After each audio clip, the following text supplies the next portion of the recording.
Hi, this is Avari from Scrappy Mania, and welcome to another episode of Scrapping Therapy. In this episode, I'm actually following along while I'm composing this rooster while the art Sherpa is creating her rooster on one of her live videos. So she had a live episode that she was creating a rooster using some acrylic paint, and she encouraged people to follow along with her as she creates her rooster. And she's very funny. She's there filming, and she waits. You know, if you're running behind, she always waits for you and make sure that you can keep up with her. So I enjoy watching her create her rooster, and I'm creating mine with watercolor. I did not have my acrylic paints out at the time, and I just wanted to play with a new brush that I got, this watercolor brush. And it's a 24, I believe. Let's see. Yeah, it's 24 round brush. And the reason why I bought this because I like the points. Now, I have another brush that is as large as this one. It's actually from Crayola, but the point does not get real fine. It's good for washes, but not for doing delicate work.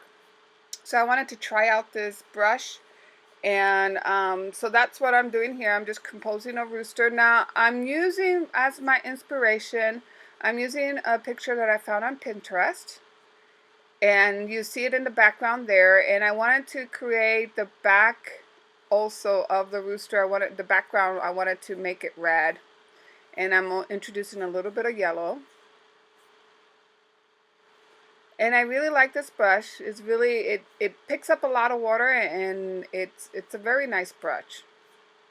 So now I'm just creating a surface for my rooster to be sitting on or standing on.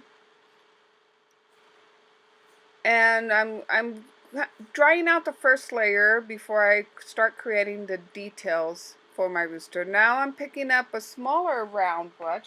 Now this is number 8 round, and it's by Princeton. And I'm using that to put the finer details on my rooster.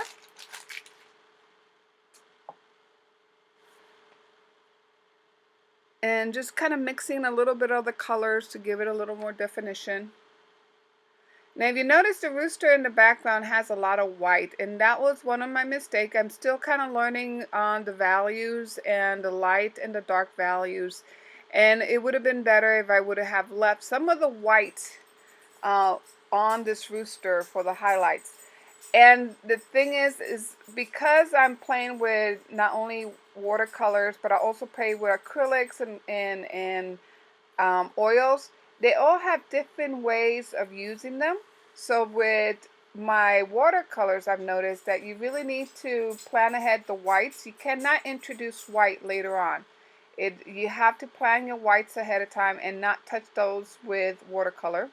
And with acrylic, it's easy to you can put your paint on and then you can highlight later on with your whites. That's not the case with watercolor.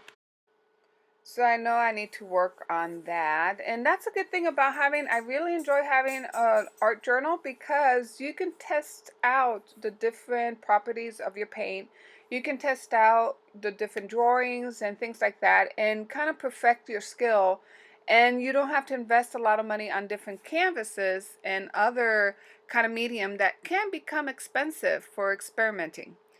So I